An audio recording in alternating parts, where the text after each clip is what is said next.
주님의 몸된 교회를 사랑하고 지키는 자들이란 제목 가지고 함께하는 말씀을 나누려고 합니다. 인생을 살아가다 보면 사람들이 지키고 싶어하는 것들이 저마다 다른 것 같아요. 여러분 가장 이렇게 소중하게 지키고 싶은 것들 혹시 있으세요? 저마다 조금씩 다르겠죠. 집에 몰래 놔뒀던 이 보석이 될 수도 있고, 그렇죠? 꼭 몰래 숨겨놨던 예쁜 여자친구, 남자친구도 될 수도 있겠죠.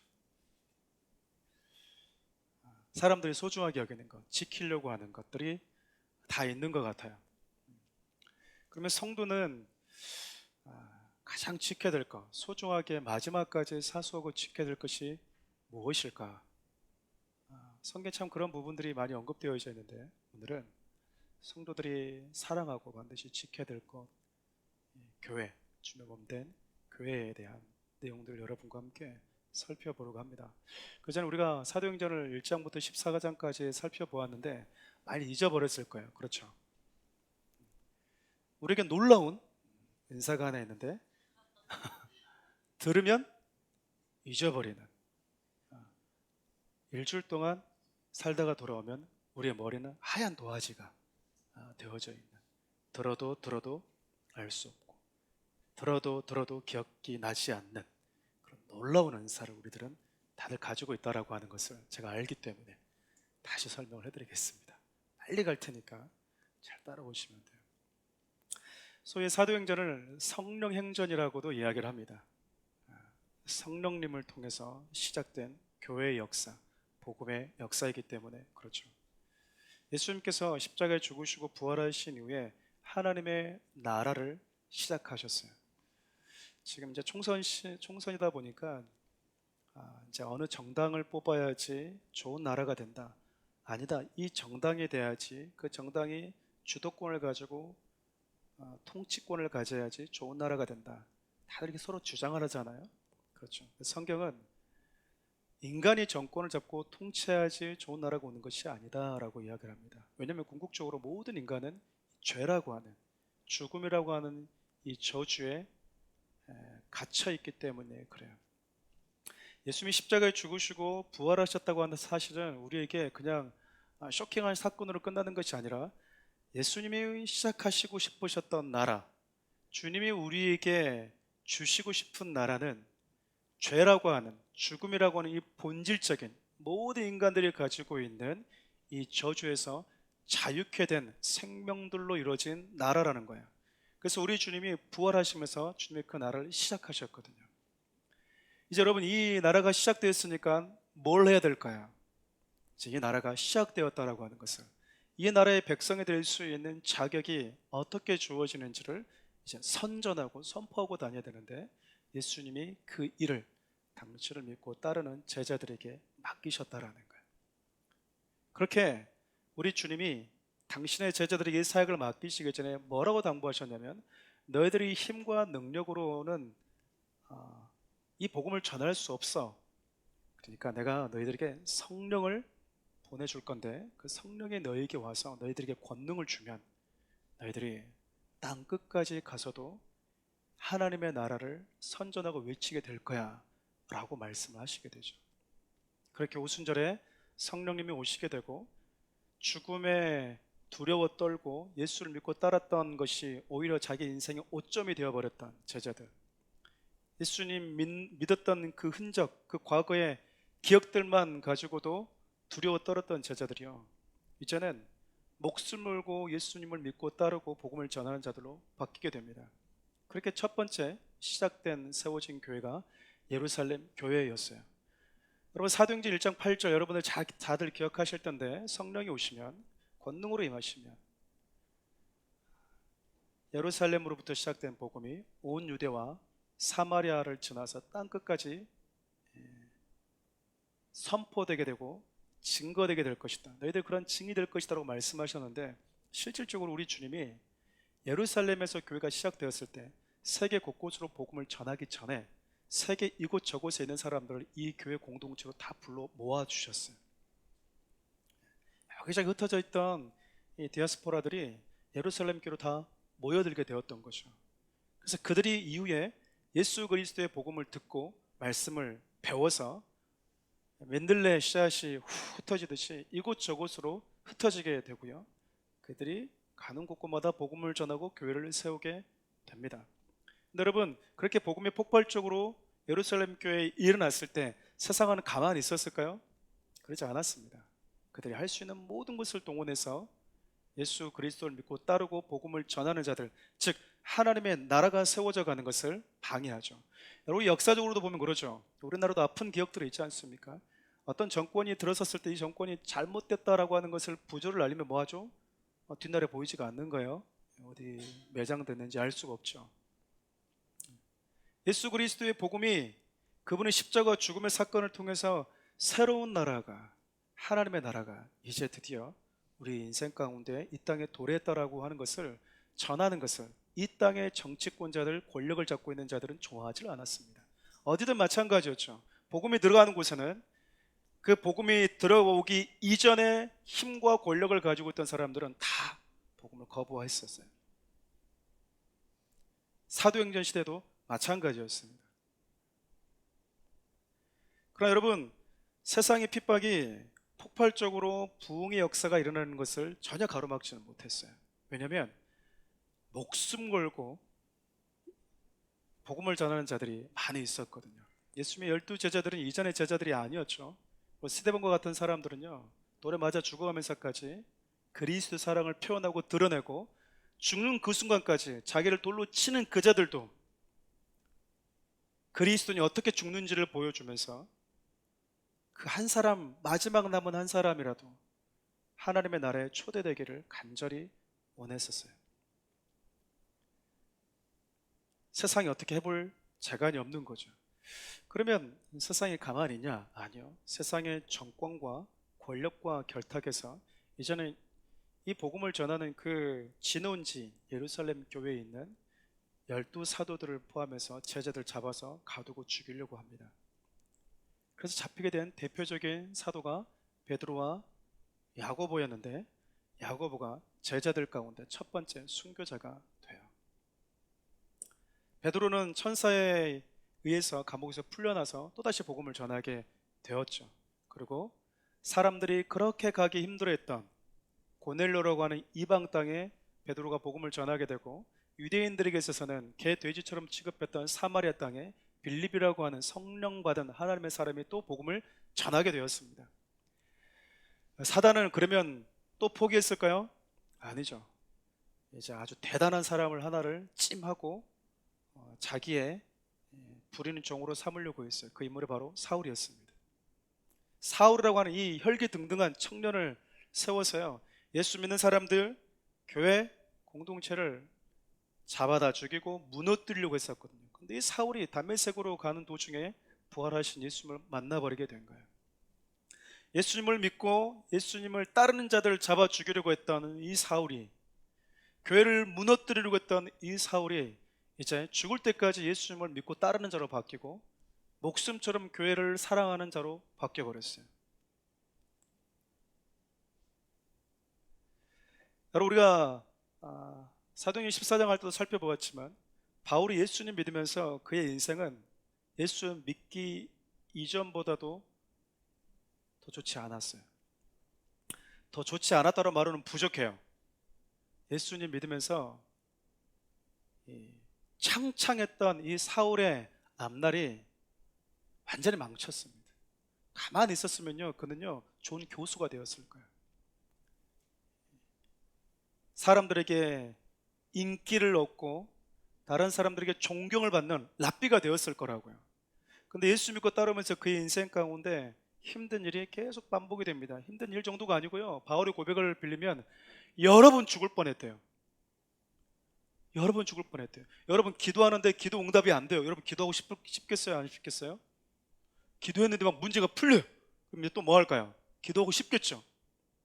주여 이 문을 열어주옵소서. 그러는데 기도하니까 문이 열려. 더 열어주옵소서. 더 열려. 그러면 세 번째 기도하고 싶을까요? 안 하고 싶을까요? 하고 싶겠죠. 근데 문이 요만큼 열려있는데 주여 열어주옵소서. 그런데 문이 닫히는 거예요. 이건 아닌데. 주여 열어주옵소서. 더 닫혀. 그러면 기도하고 싶겠어요? 우리는 안 하잖아요. 왜죠? 우리 목적은 기도라고 하는 것이 수단이 되어서 내 문제를 해결하는 것이거든요. 성경은 기도를 수단으로 삼고 너의 문제를 해결하라가 아니라 오히려 문제를 수단으로 삼고 하나님 만나는 기도의 자리로 오라고 하는 게 성경의 논리거든요. 근데 여러분, 예수 믿고 따르면서 내 인생 가운데 고난 오고 죽음의 위기가 너무 많이 왔음에도 불구하고 바울이 단 한 번도 자신의 삶을 후회하거나 예수 믿고 따르는 것을 돌이키질 않습니다. 왜였는 줄 아세요? 그는 예수님의 십자가를 너무 강하게 만났어요. 그분의 살아계심을 너무 진하게 만났다고요. 그리고 그 예수님 만난 순간부터 자기의 생명을 십자가에다가 이미 내려놔 버렸어요. 예수 믿고 내가 잘 먹고 잘 살아야지 라고 하는 생각을 갖지 않았다, 그 말입니다. 그렇게 예수를 믿고 따르던 자들을 죽였던 이 사울이 바울이라고 하는 이름을 가지고 이제 목숨 걸고 교회를 지키는 자가 돼요. 그래서 여러분, 성경을 보면, 신약 성경을 보면 많은 서신서가 등장하는데 사복음서를 제외하면 거의 대부분 바울이 성경을 썼거든요.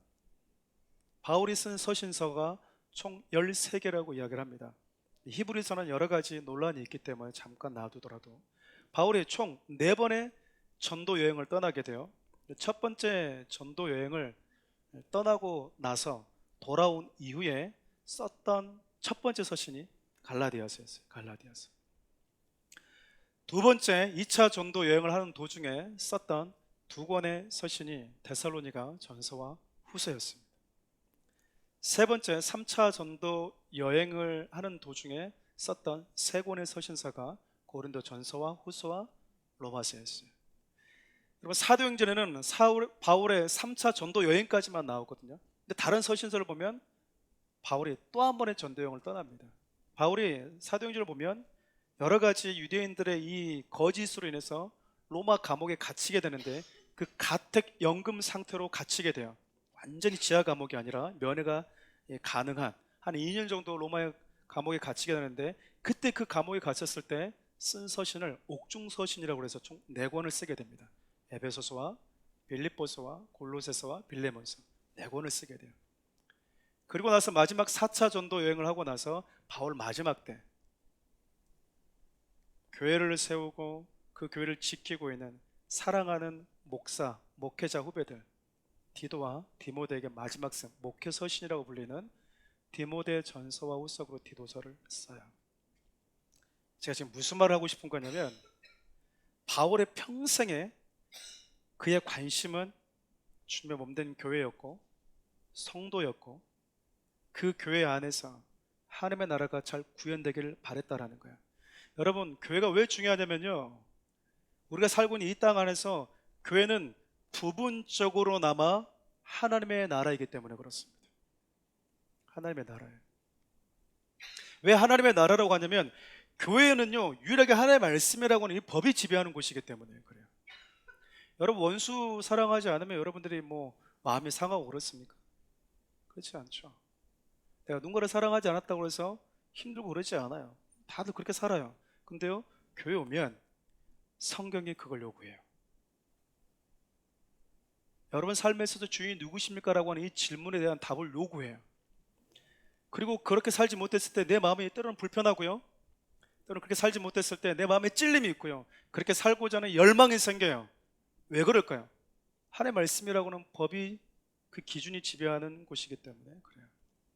부분적으로나마 하나님의 나라가 사랑하는 주님의 몸된 교회 공동체 안에서 보이는 겁니다. 여러분, 바울이 그렇게 교회를 세우고 교회를 지키는 사람으로 완전히 바뀌어 버리기 시작했어요. 우리가 지난 시간 살펴봤던 사도행전 14장은요 그렇게 교회가 부흥에 나아갈 때 예루살렘 교회에서 부흥이 시작되었고 거기서 흩어졌던 성도들이 가는 곳마다 교회를 세웠는데, 그 세웠던 교회들 가운데 가장 크게 부흥했던 2개의 정도의 교회가요, 알렉산드리아에 있었던 교회 하나와 수리아 지역에 있었던 안디옥 교회였습니다. 안디옥 교회 너무 부흥이 일어나다 보니까 예루살렘에 있는 사도와 제자들이, 리더들이 수리 안디옥으로 바나바를 보내게 된 거예요. 근데 바나바 가서 보니까 너무 놀랍게 교회가 부흥하고 있는 거예요. 그래서 바나바가 고향 다소에 있는 그곳에서 머물면서 복음을 전하고 있던 바울을 이 안디옥교로 데리고 와요. 그래서 부흥하고 있는 그 교회 성도들을 말씀으로 하나씩 가르칩니다. 여러분, 예수님을 믿고 그분의 자녀가 되는 것도 구원이지만요, 말씀을 듣고 배워가는 것, 성장해 가는 것도 구원이에요. 대부분 우리가 오랫동안 신앙생활을 했음에도 불구하고 우리가 세상으로부터 밟히고 때로는 내 신앙 가운데 많은 질문이 드는 이유 중에 하나는 뭐냐면요, 예수를 믿고 하나님의 자녀라고 하는 신분의 구원, 뜨겁죠. 너무 놀랍죠. 감격 있죠. 그것만 생각하니까 그래요. 어느 일정한 기간 동안 지나도 잘하지 않으면요, 그때부터는요 힘들어져요. 이런 것과 똑같습니다. 여러분, 아이가 태어나면 기분이 좋아요, 안 좋아요? 기분이 안 좋을 수도 있어요. 네, 별로 안 좋을 수도 있어요. 근데 아이가 태어나면 기분이 좋아요, 안 좋아요? 보통 기분이 너무 좋아요. 애 보면 너무 기분이 좋아요. 행복해요. 근데 이 아이가 너무 사랑스러워요. 근데 이 아이가 1년 지나도 2년 지나도 3년 지나도 계속 자라지 않고 이렇게 웃고 있으면 그때부터는 부모에게 뭐가 될까요? 근심이 되는 거예요. 근심. 우리가 하나님의 자녀라고 하는 이 거룩한 신분을 갖고 태어났어요. 너무 기분이 좋아요. 시간 속에서 자라지 않으면요, 그 감격이 조금씩 사라진다. 그래서 안디옥 교회가 부흥하는 것도 너무 중요했지만 어떻게 성장하는지가 아주 중요했어요. 그것을 알아챘던 바나바가 바울을 데리고 와서, 구약하게 정통했던 바울을 데리고 와서 교회를 양육하기 시작합니다. 그리고 그 수리아 안디옥에서 성령님께서 말씀하신 그 명령에 따라서 바나바와 바울을 1차 이방 땅으로 파송하는데, 그게 바울의 1차 전도 여행이었어요.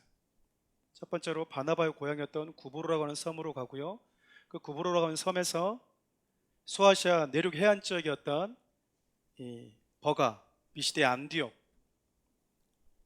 그리고 내륙 지방인 루스드라와 이고니온과 더베까지 이렇게 바울이 복음을 전하고 다시 수리아 안디옥으로 돌아온 장면이 사도행전 1장부터 14장까지였습니다. 오늘 말씀 전까지였다라는 거예요. 이렇게 복음을 전하고 왔어요. 너무 귀한 일이죠. 여러분, 문제가 생겼어요. 그렇게 예수 그리스도만이 우리에게 유일한 생명을 주실 수 있는 우리의 소망 되시는 분이라고 힘껏 전해왔는데, 정말 뜻하지 않은 곳에서 문제가 하나 딱 발생하게 돼요. 그 문제가 뭐였냐면, 오늘 말씀 한번 좀 읽어볼까요? 15장 1절입니다. 함께 읽을까요?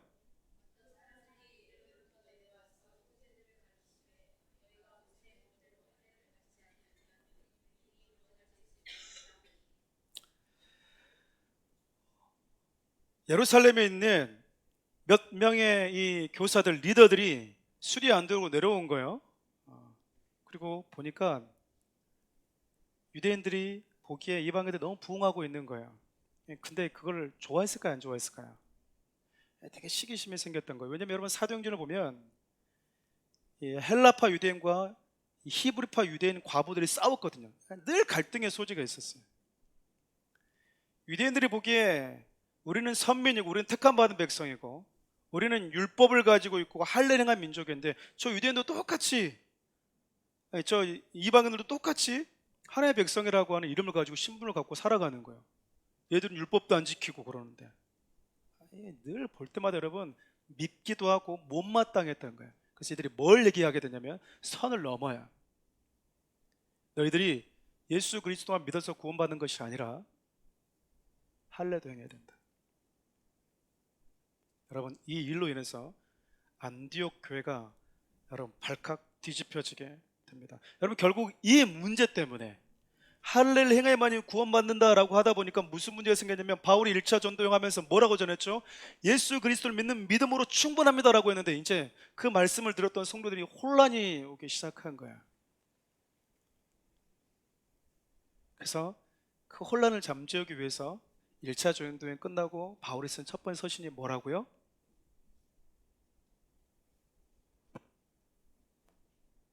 그래서 쓴 첫 번째 서신이 뭐라고요? 갈라디아서라고요. 갈라디아서. 갈라디아서. 갈라서지 말아라. 그래서 갈라디아서. 할례 때문에 교회가 갈라지면 안 된다. 갈라디아서. 너희들의 마음도 갈라지면 안 돼. 갈라디아서.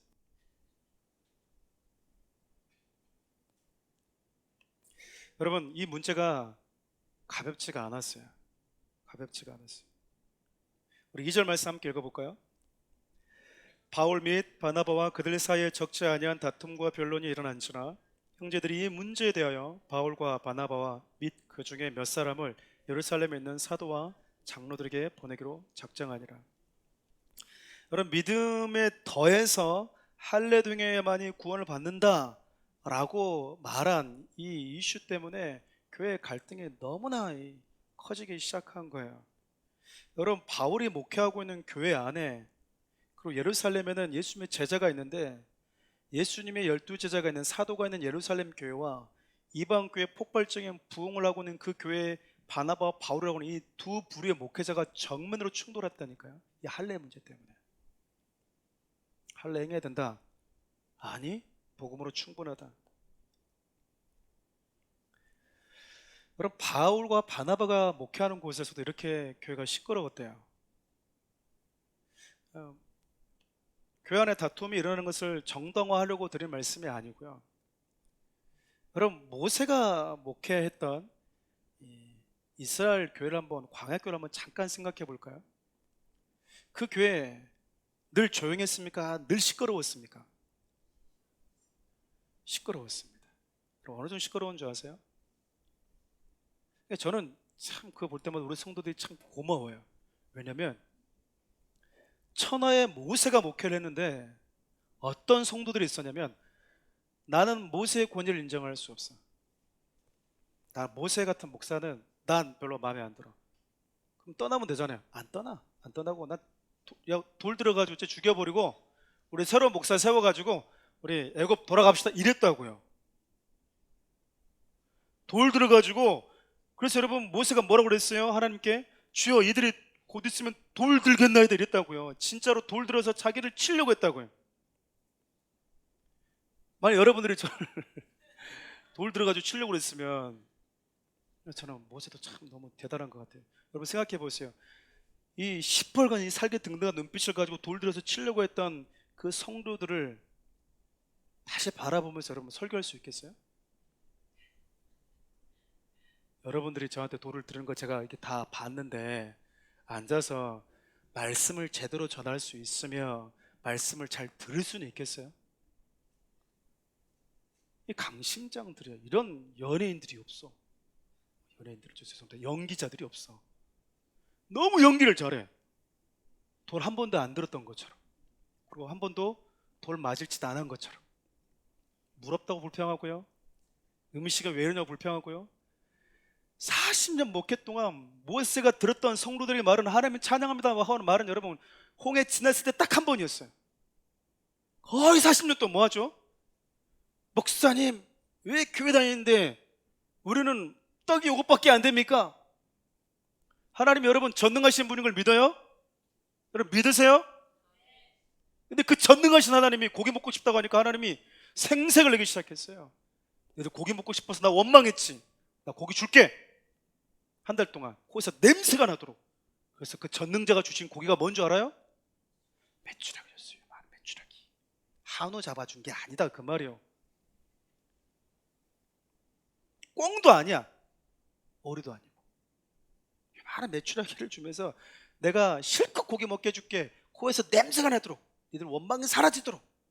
그럼 우리는 전능자가 밥 사준다고 그러면 뭘 생각해요?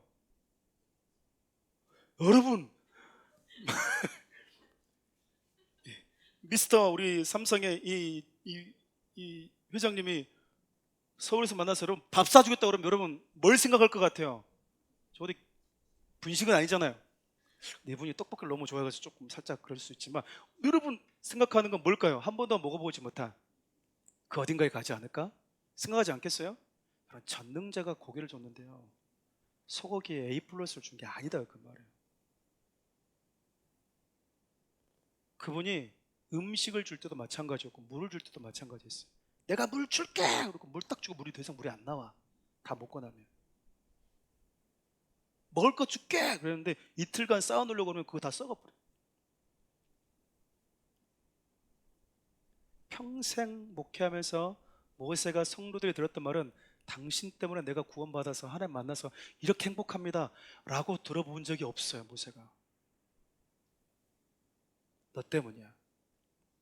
왜 나를 애굽에서 데리고 나왔어? 이게 여러분 무슨 말인지 알겠어요? 극단적으로 얘기하면 왜 나로 하여금 예수 믿게 했지? 왜 나로 하여금 기도해서 하나님의 말씀을 따라서 살도록 만들었지? 왜 나로 하여금 제자 양육 왜 하라고 그랬어? 목사님 믿고 제자 훈련했는데 내 인생에 이거 똑같은 거야. 더 안 돼. 더 안 풀렸어. 하라고 그랬는데 내가 안 한 게 뭐가 있어? 반주도 하고 찬양도 하고 제자 훈련도 했는데 하나도 안 돼. 이런 원망만 들었다니까요.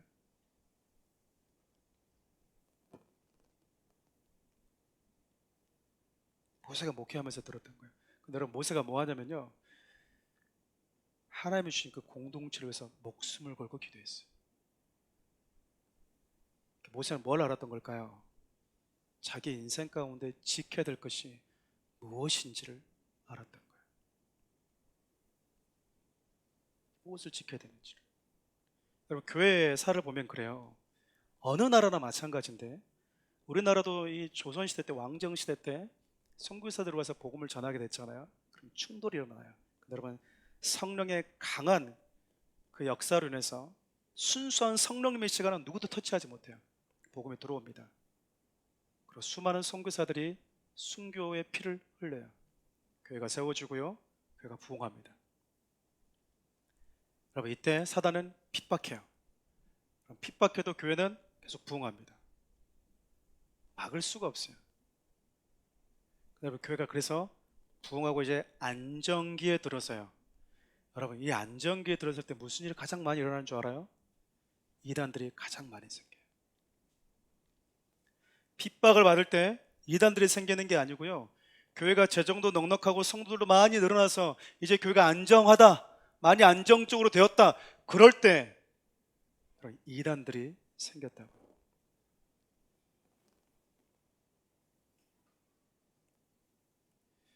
여러분 안디옥교도 마찬가지였어요. 바나바와 바울이 와서 말씀을 가르쳐주고 그들 성장하고 교회가 점점 든든히 세워져가고 이제 선교사를 파송할 수도 있고 선교에 대한 보고도 받고 여러 가지 사역의 열매들이 있었던 그 시간, 뜻하지 않는 일들이 이 안디옥 교회 안에 일어났던 거예요. 여러분 제가 이걸 보면서 뭘 느꼈냐면, 바나바와 바울이라고 하는 이 목회자가 예루살렘 본부교회에서 내려온 그 리더들과 할례 문제 가지고 고래고래 소리를 지르면서 싸우는 모습을 보았던 이 성도들의 마음은 어땠을까? 여러분 청년들이 교회를 많이 떠난다고 그래요. 저는 참 두시 예배 볼 때마다 늘 감사함이 있어요. 한 2년 전만 하더라도 허벌판이었어요. 근데 어느 순간 청년들이 이렇게 일부 예배보다 더 많아요. 하나님의 은혜라고밖에 상상이 안 돼요. 근데 청년들이 교회를 떠나가는 여러 가지 이유 중에, 또 성도들이 교회를 떠나는 여러 가지 이유들이 뭐냐면 목사님들이 교회에서 싸운다라는 거예요. 목사님이 교회에서 소리를 지른다라는 거예요. 근데 바나와 바울이 소리 지르면서 고래고래 소리 지르면서 싸웠거든요. 제가 싸운 게 아니고요, 바울이 싸웠다고요. 바나바가 싸웠다고요. 그것이 옳은 거라 하더라도, 맞다고 해도요, 목사님 꼭 그렇게 그런 방식으로 소리를 지르면서 얘기할 필요가 있습니까? 정중하게 하셔야지. 우리 그런 마음 다 가질 수 있거든요. 근데 바울과 바나바가 그렇게 하지 않았거든요. 그럼 여러분 성도들이 그런 모습들 보면서 우리 교회 목사님이 저렇게 고래고래 소리 지르면서 싸우고 다투고 막 혈기 왕성한 모습 보면서 성도들은 어떻게 느꼈을까요? 적어도 여러분 바나바는 마음이 유한 자예요.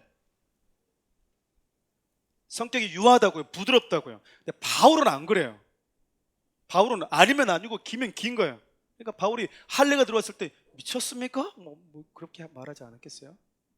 바나바는 그런 건 아닌 것 같아요.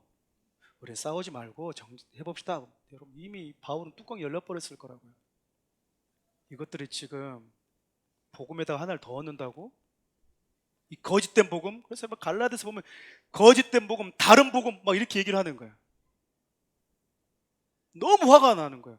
복음 아닌 다른 것을 성도들에게 주입시키려고 하는 그게 바울은요 너무 화가 났다고요. 다혈질. 바울은 가만히 안 있었을 거라고. 근데 그것이 아무리 정당해도 그것을 보고 있는 성도들은 마음은 어땠을까요? 저는 그런 성도들을 주위에서 많이 보아왔거든요. 목사님이 화내서 소리 질러서 싸워서 떠났다고. 성도들과 목회자들이 다른 게 뭔지 아십니까? 여러분, 목사들 좀 불쌍히 여겨주시기 바랍니다. 성도들 여러분, 술을 한 잔 딱 마시잖아요. 그럼 어떻게 하신 줄 아세요?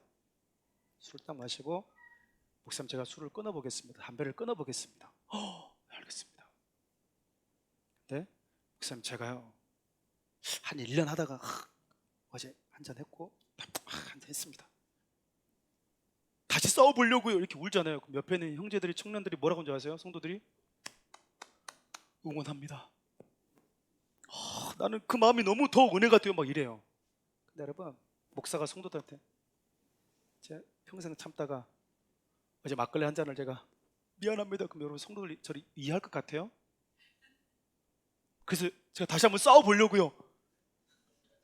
다시 제가 이거랑 한번 싸워보기 위해서 애쓰고 있으니까 저 격려해 주세요. 격려가 되질 않아요. 성도들끼리는요, 자네 다시, 나는 그 마음이 좋아. 그 자세가 너무 좋아. 자네 그 자세 때문에 내가 더 은혜를 받아. 우리는 그러잖아요. 그리고 여러분 또 2년 마시다가 3년 마시다가 또 넘어지잖아요. 다시 할 수 있어. 목사는요, 그 허용이 안 돼요. 이 자리가 허용이 안 되는 자리야. 한 번 넘어지면 끝이야. 그냥 막걸리 한 잔 끝이야. 용납이 안 되는 자리라니까요. 용납이 안 돼. 목사님 어떻게 막걸리를 한 잔을, 목사님 어떻게 담배를, 목사님 어떻게 큰 소리를, 자기 아버지 같은 사람한테. 끝나는 거예요. 그냥 용납이 안 돼. 아무리 그것이 성경에 기반을 두고 있고 정당하다 하더라도. 근데 여러분, 안디옥 교회가 어떻게 하신 줄 아세요? 우리 3절부터 4절 함께 읽어볼까요? 그들이 교회 전송을 받고 베니게와 사마리아로 다니며 이방인들이 주께 돌아온 일을 말하여 형제들 다 크게 기쁘게 하더라. 예루살렘 이르러 교회와 사도와 장로들에게 영접을 받고 하나님이 자기들과 함께 계셔서 행하신 모든 일을 말하며, 이 무슨 말이냐면 바나바와 바울을요 사도들이 있는, 예수님의 말씀을 들었던, 직접 예수님을 따랐던 사도들이 있는 그 교회 본부로 보냅니다. 그곳에 가서 하나님의 진리, 그 말씀을 정리하고 돌아오라는 거예요. 여러분, 그래서 교회에서 첫 번째 총회가 열리게 돼요. 예루살렘 총회가. 회의 참석자들은 바나바와 바울과 12사도들, 그리고 교회 리더십들. 주제는 구원에서 하려는 필요한가 아니면 복음으로 충분한가.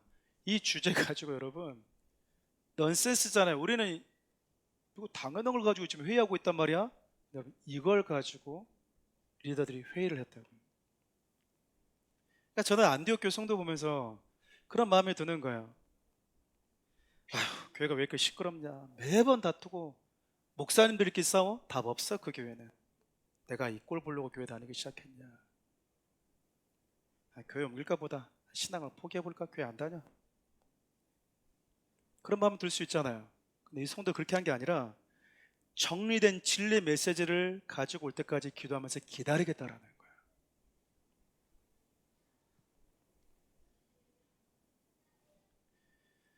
여러분, 저는 여러분들에게 드리고 싶은 말씀이 있거든요. 부탁하고 싶은 게 있어요.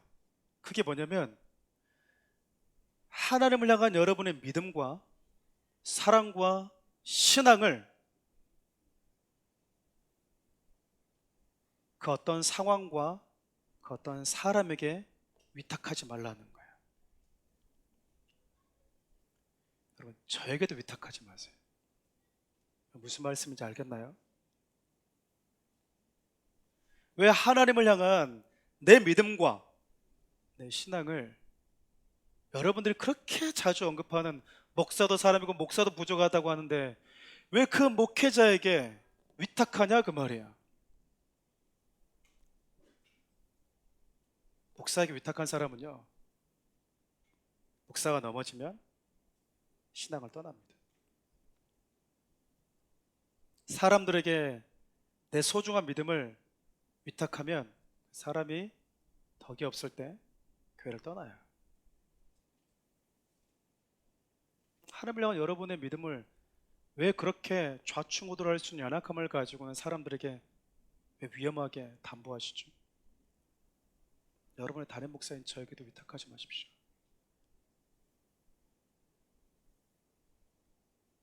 그 위탁은 우리 주님께 하십시오. 그분이 흔들리면, 그분이 요동한다면 신앙 버리셔도 돼요. 그때 버리셔도 돼요. 근데 그분이 날 향한 사랑이 변하지 않는다, 그분이 날 향한 사랑이 한결같다 라고 한다면 흔들리지 마십시오. 요동하지 마세요. 어떤 상황에도 여러분 위탁하지 마세요. 나는 이런 상황이 되니까 나는 이 상황 때문에 교회를 떠났고요, 이 상황 때문에 믿음을 버렸습니다. 여러분, 그건 이유가 되지 않아요. 미안하지만 예수님께서 마태복음 25장에 양과 염소를 나눌 때요, 주님 분명히 말씀하셨거든요. 하나님, 내가 언제 안 했습니까? 내 나름대로는 했다라는 거예요. 우리 주님이 인정을 안 해요. 여러분, 우리 주님 앞에 섰을 때 하나님, 내가 저 목사님 때문에 시험 들어서 그런 거거든요. 이게 이유가 될 것 같나요?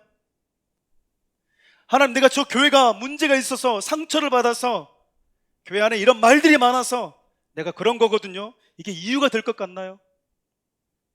그건 무엇과 똑같냐면, 하나님, 제 믿음은요, 제 신앙은 당신이 아니라 그 상황에다가 내가 위탁한 사람입니다라고 말한 것밖에 되지 않는 거예요. 말씀 마무리하려고 합니다. 제가 목회자가 되어서 성도들에게 참 고마울 때가 있어요. 언제인지 아세요? 몸된 교회를 이렇게 세우면서 가보니까 어떤 일이 벌어지냐면, 이상하게 아무도 잘못한 사람이 없는데 이상하게 문제가 생길 때가 있어요. 말이 좀 어폐가 있죠. 누구도 잘못한 사람이 없거든요. 근데 문제가 생겼어요. 누구도 잘못한 사람이 없는데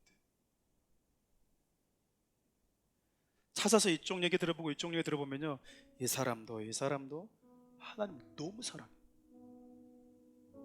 교회를 너무 사랑해, 목회자를요 너무 사랑해요.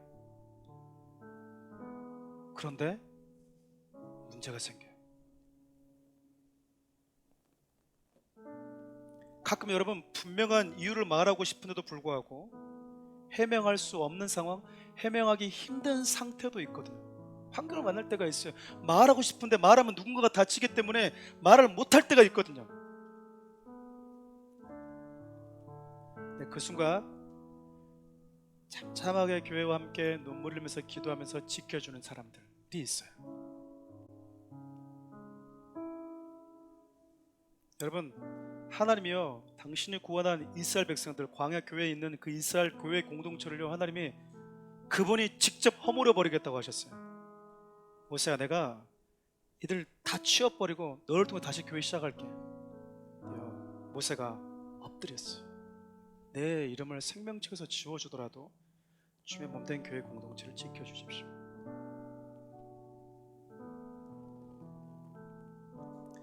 여러분, 우리 예수님이 십자가에 못 박히실 때 사순절 기간 있잖아요.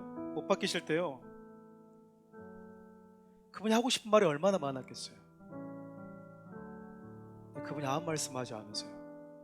그러니까 죽어가시면서 하나님께 이런 말씀하시거든요. 아버지께 내 영혼을 부탁합니다. 딱 한마디 하셨거든요. 아버지께 내 영혼을 부탁합니다. 우리 하고 싶은 말 얼마나 많아요. 그렇죠. 해명하고 싶은 것, 억울한 거 얼마나 많아요. 답답할 때가 많잖아요.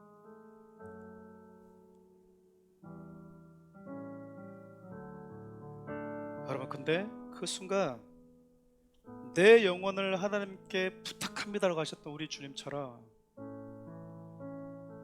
우리의 마음을, 나의 아픔을 하나님께 의탁할 수 있는 성도들. 주님은요, 말 잘한 사람을 보는 게 아니고요, 옳은 소리를 하는 사람을 찾는 게 아니고요, 연약한 것을 알면서도 교회 함께 울고 눈물 흘리고 그 교회를 지켜내는 사람을 하나님 찾으세요. 요한계시록의 7교회 가운데 사대교회는 성경을 보면 죽어가고 있는 교회였대요. 살아있는 것 같았는데 뚜껑을 열고 보니까 교회가 죽어 있었대요. 근데 우리 주님이요, 이미 죽어있는 교회도 포기하지 않았어요. 여러분, 그게 불만이신가요? 불만이 돼선 절대 안 되는 이유가요, 저 여러분도 죽어 있었거든요. 저 여러분도 썩은 송장 냄새 나듯이 죽어 있었다고요. 근데 우리 주님이 포기하지 않는 그 사랑 때문에 저 여러분들이 존재하게 된 거예요. 가끔 이런 분들이 계십니다. 목사님, 교회가 너무 덕이 없고요, 세상으로부터 조롱받고 그래서 부끄럽습니다. 그래서 어디 가서 교회 다니는 말을 못 하겠어요. 왜 못 하시죠? 왜 그 순간에 교회 함께 조롱받고 욕을 들을 수 있는 용기는 없는 겁니까? 왜 없는 거죠? 왜 나는 예외인 것처럼 발을 뒤로 빼시죠? 적어도 거기에 나는 아무런 책임이 없는 것처럼, 저게 속해 있다라고 하는 것이 불명예스럽다고 왜 그렇게 느끼시죠? 교회가 완벽해서 우리 주님이 교회를 사랑하신 게 아니거든요. 여전히 우리는 넘어졌고 넘어지고 있고 넘어질 수 있는 가능성을 안고 살아가고 있어요. 그걸 알고 끌어안으신 분이 우리 주님이시거든요. 우리 주님은 눈에 보이지 않습니다. 어떻게 사랑할 수 있을까요? 주님의 몸 되는 교회를 사랑하는 겁니다. 여러분, 저와 여러분들은 잠시 뒤에 우리 주님 앞에 서게 돼요. 지혜로운 사람은 그 사실을 늘 기억하면서 살아가는 사람이에요. 노후 대책은 너무나 이렇게 기똥차게 준비하는데 주님을 만날 그날을 준비하며 살지 못하는 것은 다 허송세월하고 있는 거예요. 다 미련한 거예요. 지혜롭지 못한 거예요. 주님 앞에 섰을 때 그분이 내게 무엇을 물어보실까요? 내가 너에게 준 눈물은 어디다 흘리고 왔느냐? 내가 너에게 준 그 열정은 어디다 쏟고 왔느냐? 내가 너에게 준 그 상한 심령은 무엇과 함께 쏟아붓고 왔느냐? 언제까지 이러기 때문에 저렇기 때문에 제가 당신을 떠나고 교회를 등졌던 겁니다 라고 말할 수 있을까요? 사랑하는 우리 청년들, 교회는요, 여러분들의 영적 생활을 책임지는 곳이고 땅을 보고 살아가는 여러분들에게 저 하나님께 시선을 돌려주는 곳이 바로 교회예요. 저는 어렸을 때 그런 생각을 많이 했습니다. 수많은 가정 가운데 왜 내가 이 부모님 가정에 태어났고 이분들이 왜 내 부모님이 되고 나는 왜 이분들의 자녀가 되었지? 그럼 나는 어떤 자녀로 살아야 되지? 그럼 참 많이 해왔었거든요. 여러분, 제가 사랑하는 우리 교회 시작할 때도 마찬가지였어요. 전 여러분 여기 앉아있는 게 신기해요. 이런 말을 별로 안 좋아할 줄 모르겠지만 우리 간사님이나 우리 집사님들 안 좋아하실지 모르겠지만 전 지금도 제가 이런 깜냥이 아니라고 생각하거든요. 좋은 교회들이 많은데 여기 왜 이 친구들 여기 앉아있지? 실력 있는 교회는 여기 주위에 많이 있거든요. 근데 제가 교회를 시작하면서 하나님께 늘 그런 질문을 던졌어요. 하나님, 여러분과 제가 만나는 이유가 뭘까요? 여러분과 제가 사랑하는 우리 교회 공동체에서 만나서 목회자는 여러분들에서 무엇을 해줘야 되는 걸까요? 여러분들이 교회에서 1년, 2년, 10년, 20년 신앙생활 했는데도 다른 목사에게 집사님 성경을 왜 안 보십니까? 왜 기도를 안 하십니까? 왜 집사님의 예배 생활은 이렇게 불완전하십니까? 라는 말을 한 번도 들어보지 못했다면 여러분들이 있는 그 교회 목사는요, 여러분을 사랑하는 게 아니고요, 그 교회는 위험한 교회예요. 사랑은 우리 교도 마찬가지. 저와 여러분들이 희낙낙거리고 좋은 게 좋은 거로 만난 게 아니라고요. 저에겐 꿈이 있어요. 자주 이런 말들을 여러분에게 던집니다. 사랑하는 우리 교회 성도들과 함께 반드시 우리 주님 앞에 서야 되거든요. 적어도 여러분들이 저로 인해서 신앙이 하나님을 떠나거나 추구될 것을 추구하지 못했다고 한다고 그러면 제가 하나님 앞에 섰을 때 그분께 들을 말이 없을 것 같은 거예요. 여러분, 깨어있으셔야 돼요. 교회가 아픈 순간 같이 아파하셔야 됩니다. 우리 주님은요, 사망의 음침한 골짜기를 우리와 함께 지나가 주시는 분이세요. 사망의 음침한 골짜기로 환경을 없애줄 수 있음에도 불구하고요, 함께 걸어가 주시는 분이세요. 우리 주님이 십자가에서 저주받아서 죽어갈 때 그 옆에 단 한 명도 없었다라고 하는 게 무엇일까요? 내가 기대했던 예수님이 아니었기 때문이라는 거예요. 내가 기대했던 교회가 아니면 교회 함께 요거도 먹는 걸 자꾸 피하시겠습니까? 그러지 마십시오. 주님을 사랑한다면 이 땅에 남겨져 있는 건 딱 하나예요. 주님의 몸 하나 남겨져 있습니다. 바울이 그렇게 자기 인생을 버려가면서까지, 자기 생명을 귀하게 여기지 않으면서까지 지키고 싶어 했던 것, 혹 거짓된 복음, 다른 복음에 들어가서 유일한 예수 그리스도의 복음이 성도들의 마음에 행여나 위협이 될까 두려워하고 초조해서 잠 못 잤던 사람의 바울이었어요. 그 마음은 바울에게만 요구되는 마음일까요? 목사님, 저에게만 요구되는 마음일까요? 아니요. 하나님은 저 여러분 모두에게 원하십니다.